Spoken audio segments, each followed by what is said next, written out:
but you'll also eventually come to the realization that you're up against something, a system that's very, very, very old. It's the only truly organized system on the whole planet. It uses sciences that are ancient in population management. It gave us a system of money. Money is a tool that we must believe in to serve them. Karl Marx was quite right. He was one of their boys who was set up to set up the dialectic. And he was quite right when he said that money is a tool of the elites. It's essential that the people who stop bartering or working for themselves and start using money as a means of exchange, which then can be taxed back from them, are becoming slaves. Because under law and legality, for 1,000 years, no one could take anything from you. Money represents your food, your home, everything. When it's taxed back from you, they're creating a form of slavery. Therefore, it's essential that the workers believe in money. The elite have all the money in the world. They own all the resources in the world. They don't need money, but they need us to believe it's the only thing that we must use. Today, the power of the purse, as they call it at the top, is being used to the maximum to tax almost everything back from the people that they earn. You tie that in with Charles Galton Darwin in his book, The Next Million Years, where he lays out the next few thousand years up to 1,000,000 years for the elite and all the changes that will happen. The grandson of Charles Darwin, who again was related to the Huxleys and many others. And he said, we are in the process, in the 1950s he said this in his own book, we are in the process of creating, he says, slavery has always existed in one form or another. There's different ways to have slavery. You can either get a bunch of henchmen, force a tribe into obeying you and being your slaves. That's a lot of force. But you have to feed them, etc.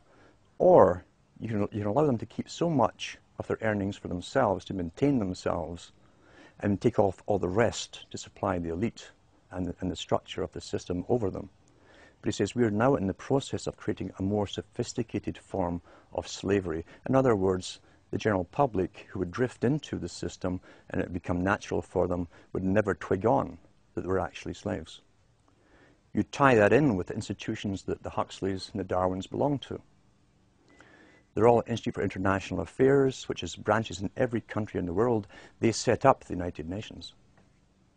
They said in their own writings, from the earliest times to the present, the world they're bringing in is to be a world where everyone who is born, or would be allowed to be born, would be born to serve the state.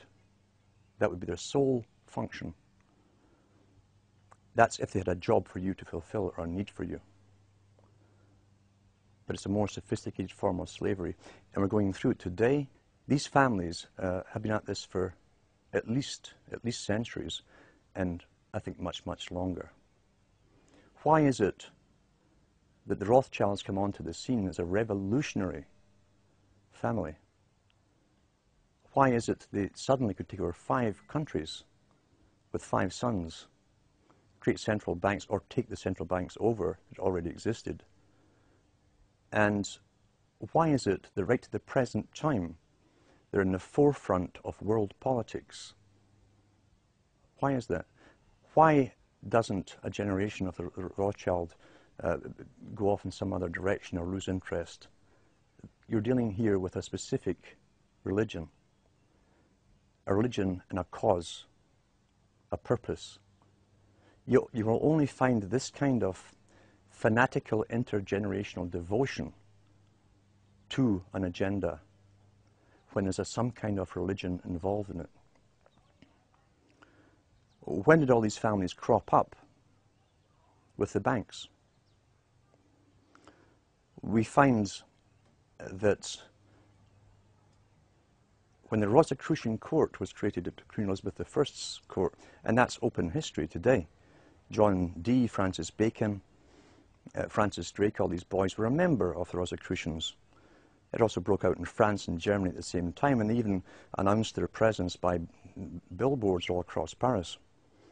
But the members now, as I say, in Britain, were open in the time of Queen Elizabeth I. Their idea was to gain gold and money through plunder, and they basically lived off of the Spanish galleons for an awful long time, as the Spanish were taking the gold out of South America. But John Dee and Bacon also were advisors to kings and queens, and they wrote about how to control, guide, mislead, and always fool the populations, and always, too, to get them into warfare, thinking they knew what they were fighting for, but the public were never to know the true ambitions that they had. John Dee coined the term the British Empire. It didn't exist before he said it and wrote it down. He went to the Queen with the idea, and he said, a system should be set up where countries are invaded or taken over by Britain to create a world system which would be based on free trade. Free trade. It says those countries willing to adopt the British system would be given special status and its most favoured nation trading status. The very same terms that are now used in all the charters they draw up for free trade across the planet. Yet we're going back 500 years to find it first used by an advisor to Queen Elizabeth I. So therefore we know there was a world plan underway. We also know that Kipling, for instance, who worked for the British Raj in India, wrote many books, and was a very, very high Freemason, was sent over to the US, where he spoke to the US Senate, equal to equal, and said, we pass the torch on to you. America was then to take over the financial cost of conducting this world at war, basically, to take over a world into a global system. I'm Alan Watt, and I'm a long-term researcher into the geopolitics and the psychopolitics of a world society, basically, the society that's bringing in globalism in our lifetime. In the 1950s, a book came out called The Next Million Years, and that was done by Charles Galton Darwin. Now, the Galtons, again, were another special bunch that came out to do with eugenics. And they started up the IQ tests that are now used across the world for school children to try and get the average intellect of children, classify them in grades, etc. And they then intermarried with the Darwins.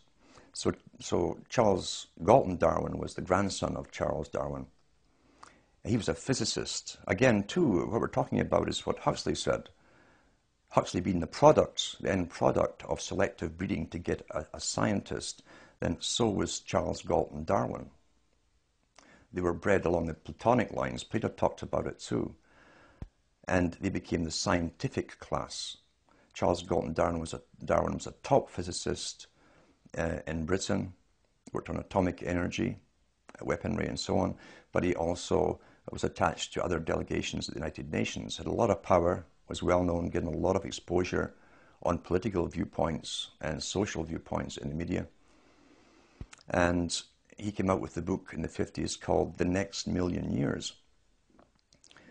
The Next Million Years is an astonishing book because it's an incredible boast of how an elite would literally rule the world for another million years, and how it would be done, not just could be done, but would be done. But his biggest cry throughout the whole book was that the media and educational systems would have to work so hard on the general public, even from schooling up, to get the public to go along and allow themselves to be somehow sterilized. He said that the inferiors would outbreed the superiors, and that was his greatest fear. Now, he spoke on behalf of his own establishment, his own group, so they were into eugenics. And you'll find the United States became a great laboratory for eugenical experiment. People don't really realize that.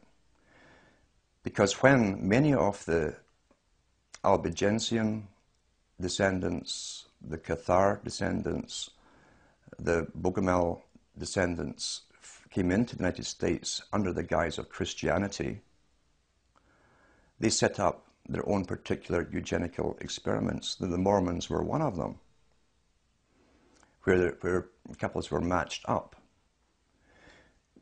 One of the greatest experiments that's ever happened in history was the NIDA experiment, Oneida, New York, where the man who set it up was given free rein to match up men and women, not to live forever together, but only to copulate for specific offspring.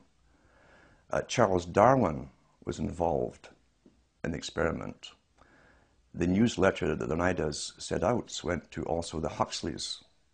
H.G. Wells came over at the latter end for visits to it as well. It was one of the greatest eugenical experiments ever carried on under the protection and the guise and the rights of protection of Christianity. That's how they got away with it. And the man, Noyes, who was in charge of it, was a high Mason. His cousin was Hayes, who became the President of the United States. So big people were backing this experiment in eugenics through the latter part of the 1800s into the 1900s. What did they hope to gain? How can we bring this into the Council on Foreign Relations and the Royal Institute for International Affairs, or the writings of, say, Huxley's or Darwin's even? Well, they believe, and they believed by Darwin's time, that all of the people who had the right stuff to excel in life, to acquire wealth, good, intellects, property, and keep a hold of it through generations, had already been born. Therefore, anything that came after Darwin was just chance, perhaps, or luck. Therefore, all the elite families were already established. There would be no more elite families. Everyone else married in common because they did not have their wives or their husbands picked for them. They were not mated up for eugenical reasons. They were called commoners. We find the same expression coming out today with the new term for eugenics. They call it bioethics. And the bioethicists are saying that those people, the common people, have junk genes. It's another slander on the public, you see, meaning you have all these weird, erroneous genes because none of you down through the generations were specifically married up for specific reasons. Whereas you go into the line of, or the lineage of Darwin, and the Darwin family and many other families of his time were already only breeding into one other family for generations. And the Darwins, for about 5 generations that we know of, by records, birth records, and marriage records, only married into the Wedgwood family, the big pottery conglomerates. And when Charles Darwin's first wife died, he married his mother's sister, who was a Wedgwood as well. The problem with this incredibly close inbreeding, and I should say too, the Huxleys were also descended from Darwin too. You'll find contacts there, and their wives.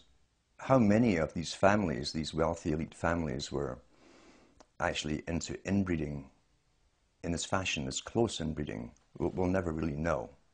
Maybe one day they will publish it. But I know that Ian Taylor came out with an excellent book on Darwin, called Darwin and the New World Order, where he documented the lineages of at least the Darwin family to do with the Wedgwoods. And as I say, the unfortunate thing of such close inbreeding is you can have, if there's a dominant gene there prone to a specific illness or disease, it tends to be passed on. And I think that with genetic research, they hope to overcome the problems they've had with such close inbreeding for themselves. But genetic research will not be used for the benefit of the rest of humanity, even though it's our tax money that's going into and has been going into the research for so long.